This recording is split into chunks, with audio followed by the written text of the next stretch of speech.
Today on Top Shop Tours, I've traveled to Manchester, Iowa, in the northeast part of that state, to visit with Kevin Glantz about the shop of his dreams.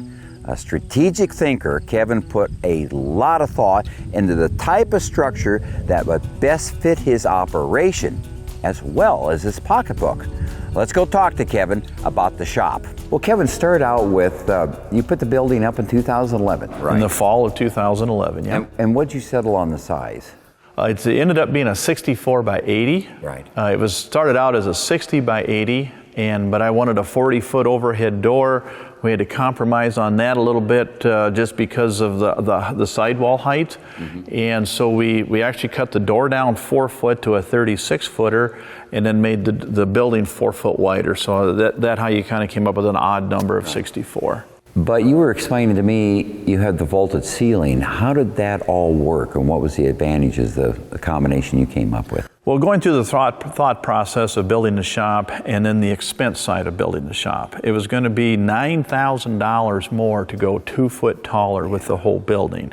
And where I could put my door on the gable end, I could actually get a 17-foot opening on a 16-foot sidewall, and that worked great for me. I really didn't need to go any higher with the machinery I have or the machinery I planned on having. Mm-hmm.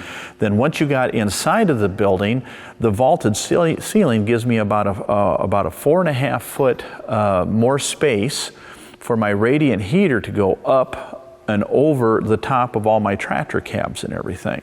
And then it also helps with the air circulation, because as your warm air rises, the vaulted ceiling takes it and it goes up to the peak. And if you've noticed, I got 4 ceiling fans down the middle, and that gives you a circular motion of your air movement.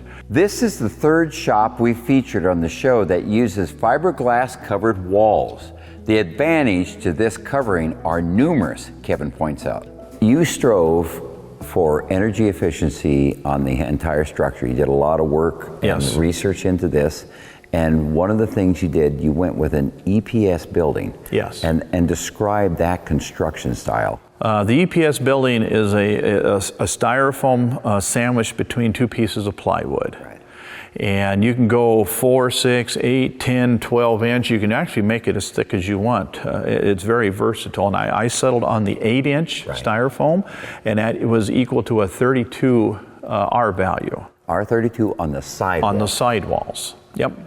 And then underneath the cement, we went with the 2-inch pink solid, so that we've got 2 inches of foam underneath 8 inches of cement. Right, and that's across the entire floor, right? Yep, right. The whole floor has it. Actually then with the radiant tube and with the way it heats objects is in the wintertime when as things cool down, that tube comes on and actually heats the cement mass, and it goes down, hits the styrofoam, comes back up, and then so then I'm getting this type of an effect as far as heating. You're radiating heat both from the tube, as well as off the floor when it heats up. Yep, so that you do have a nice work zone when you're here. Yep. In the winter, you don't have cold feet. No, never have cold feet in here, and I saved the money as far as putting in floor heat. Well, and that's just it. You know, there's still the debate, although, you know, we seem to see almost everybody going to in-floor heat. Here's the alternative to it. Mm-hmm. And you say your heating costs on this shop are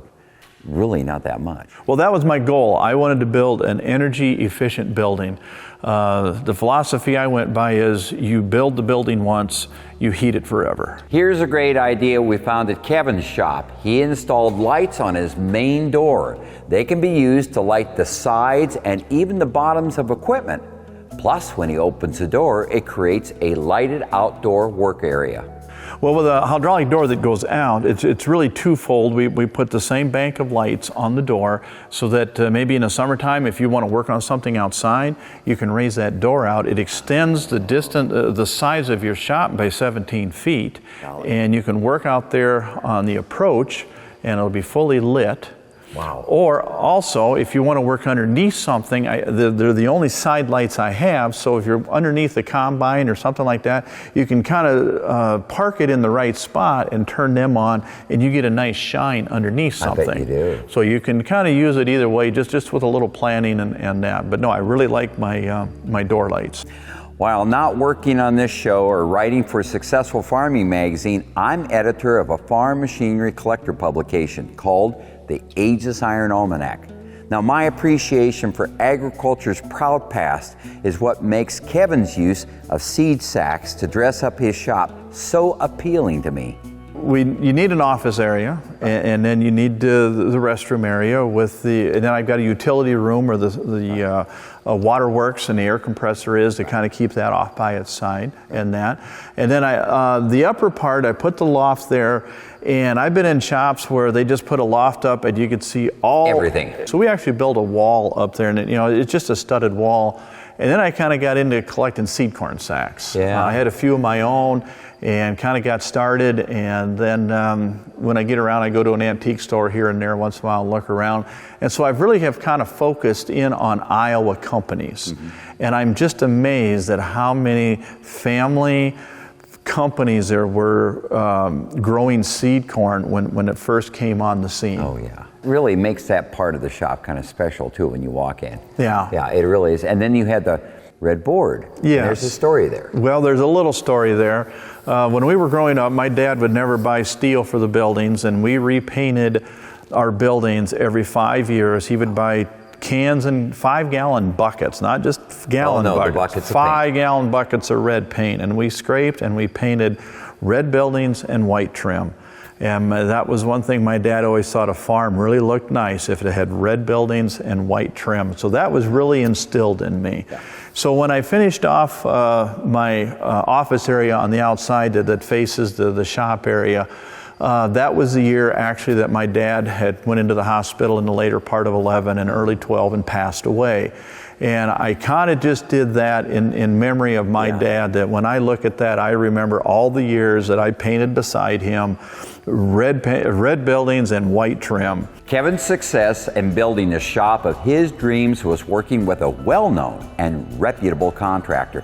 My advice is to do the same if you erect a structure, whether that's a shop, machine storage, or a livestock building. A reputable and knowledgeable contractor will not only advise you on how to get the most bang for your buck, but will be standing behind his building years later if an issue arises.